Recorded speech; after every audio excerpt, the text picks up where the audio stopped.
तो इन्होंने अरब में मोहम्मद इब्न अल ख्वारिज़मी इसको बुलाए, किसको बताओ, ब्रह्मगुप्ता को। किसको? ब्रह्मगुप्ता को। किस लिए बुलाए?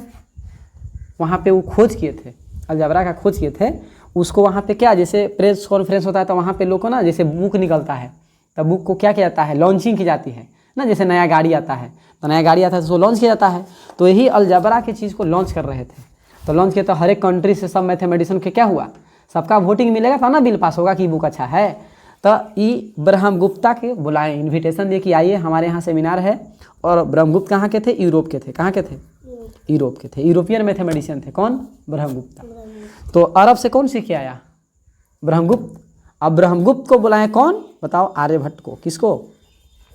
आर्यभट्ट, है ना, सुने हो ना, आर्यभट्ट नाम के मैथमेटिशियन।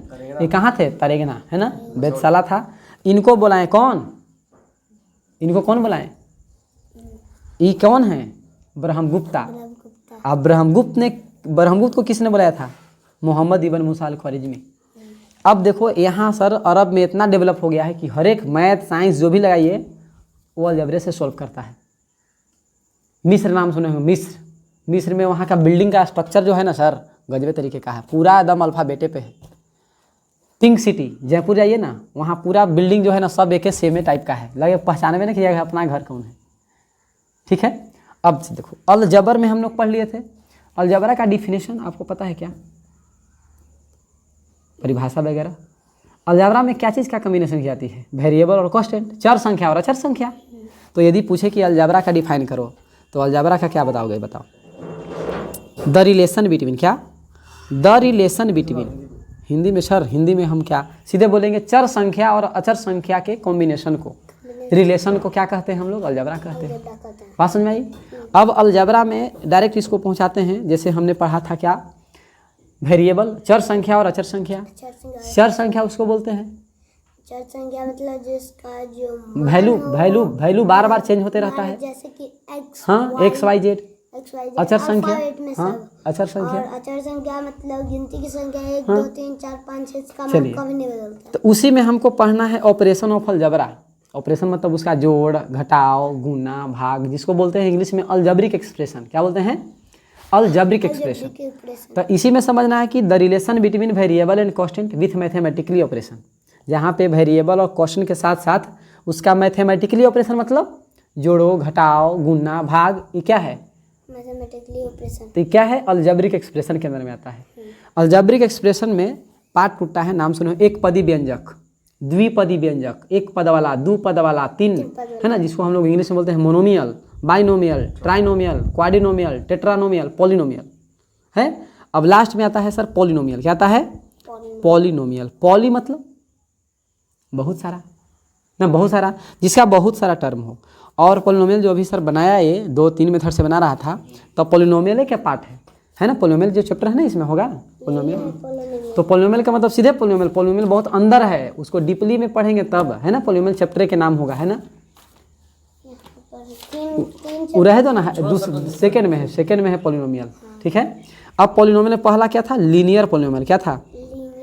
लीनियर का मतलब रैखिक, जिसका पावर एक हो, लीनियर का मतलब पावर एक हो। दूसरा लीनियर, दूसरा होता है क्वाड्रेटिक पॉलिनोमियल। क्या होता है?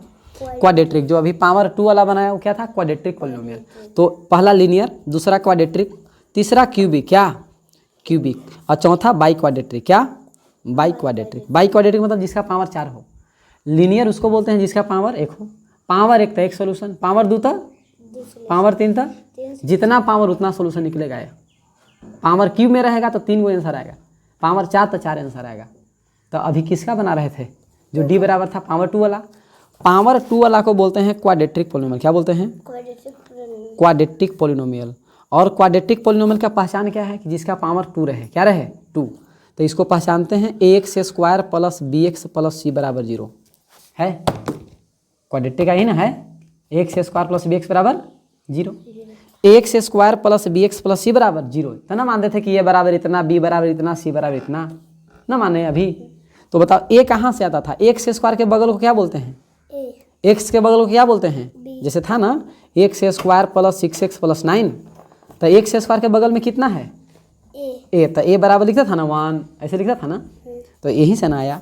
अब देखो यही से फार्मूला प्रूफ होगा। इससे था तो x का मान निकाला, अब क्वेश्चन हम तुमको दे देंगे ई, इससे x का मान कैसे निकालेंगे?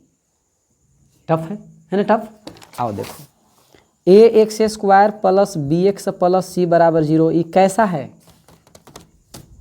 ये कैसा पोलिनोमियल है? हाँ लीनियर नहीं, क्वाड्रेटिक है। काहे कि पावर कितना है? 2। इससे किसका मान निकालना है? ए का कि x का? x का निकालना है। x का क्या आंसर आएगा? 2। काहे कि पावर क्या है? 2 है तो 2 आंसर होना चाहिए। अब देखो इसमें बस 3 गो स्टेप याद रखना है। कै गो? ना निकाला x² प्लस 6x प्लस 9 का 2 गो आंसर था ना, -3 तो इसका भी पावर 2 है तो 2 गो आंसर होना चाहिए ना। 3 गो स्टेप याद रखो। क्या स्टेप? पहला याद रखना है कि अचर संख्या, उसको इंग्लिश में बोलते हैं कांस्टेंट। क्या बोलते हैं? कांस्टेंट। तो अचर संख्या को बाहर करो। किसको बाहर करो? अचर संख्या। तो इसमें अचर संख्या कौन है? c है। नहीं c है। तो देखो तो ax² प्लस bx बराबर होगा -c होगा, बाहर कर दिए। दूसरा स्टेप याद रखना है कि x² को फ्री करो। किसको फ्री करो? x²। तो x² फ्री कब होगा? जब ये a भागेगा तब, a हटेगा तब। तो a के लिए हटाने के लिए क्या करेंगे? डिवाइड करेंगे, a से डिवाइड करेंगे। तो एक तरफ करें, दोनों तरफ करेंगे, जो काम करते हैं दोनों तरफ। Adding on both side, subtracting on both side, जो भी करना है दोनों तरफ। तो क्या लिखेंगे बताओ? क्या लिखेंगे? Dividing on both side. क्या लिखेंगे? डिवाइडिंग, या दोनों तरफ ए से भाग देने पर लिखते हैं हिंदी में, दोनों तरफ ए से। तो dividing on both side, both sides by A, sides by किससे भाग मारे बताओ? ए से। तो ax² बाई ए होगा बोलो, प्लस bx बाई ए होगा बोलो, बराबर -c बाई ए होगा। 3 गो स्टेप। कै गो? 3 गो में कै गो स्टेप आपको आया? 2। पहला क्या करना है? पहला इसको मतलब कि अचर संख्या को बाहर करना है। दूसरा x² को फ्री। देखो a से कट गया, क्या मिला? x² मिला प्लस bx बटा ए मिला इक्वल टू -c बाई ए मिला। 2 गो स्टेप हो गया। तीसरा स्टेप, तीसरा जो स्टेप है ना, तीसरा स्टेप याद रखना है, यही रामबाण है। इसको जानते हैं सर? इसको एक इस पे वीडियो बनवाइएगा, प्रूफ है ना। एक वीडियो बना के अपना चैनल पे है ना छोड़ना है, हर एक चीज़ एगो डालना है। जब आप वायरल हो गए तो रुके कहीं का है ना। ब्लॉगिंग टाइप का कुछ है, हेलो ये चीज़ घर में ना, समझें? 2-4 मिनट टाइम है, छोटा मोटा। 50,000 है ना, तब समझें? कुछ ना कुछ पर डे डालना है। चलिए आप देखो, तीसरा स्टेप याद रखना है कि x का जो कोएफिशिएंट, x के बगल में जो नंबर है, x के बगल में जो नंबर है उसमें 1/2 से मल्टीपल करना है, या तो 2 से डिवाइड करना है। क्या करना है? 2 से डिवाइड, या तो 1/2 से। बात तो बराबर है, एक ही है। x के बगल में जो है उसमें 1/2 से गुना करना है, जो नंबर आएगा उसका होल स्क्वायर दोनों दोनों जोड़ना है। तीसरा स्टेप क्या बोले? शायद ये हो रहा है पूर्ण वर्ग विधि से गुणनखंड बना रहे हैं। यहाँ ये बताओ कि 1/2 से गुना करेंगे या 2 से, दोनों बराबर है ना। अब बताओ कि ये तीसरा स्टेप याद रहेगा, क्या याद रहेगा? मतलब बीच वाला के x का जो बगल में है, x के जो बगल में है 1/2 से गुना करना है, 1/2 से गुना करना है या फिर 2 से भाग देना है। जो आएगा वैल्यू उसका होल स्क्वायर दोनों दोनों जोड़ देना है। होल स्क्वायर दोनों दोनों क्या करना है? मतलब दोनों तरफ जोड़ने पर मैथ बनाते हो ना कि दोनों तरफ 2 जोड़ें।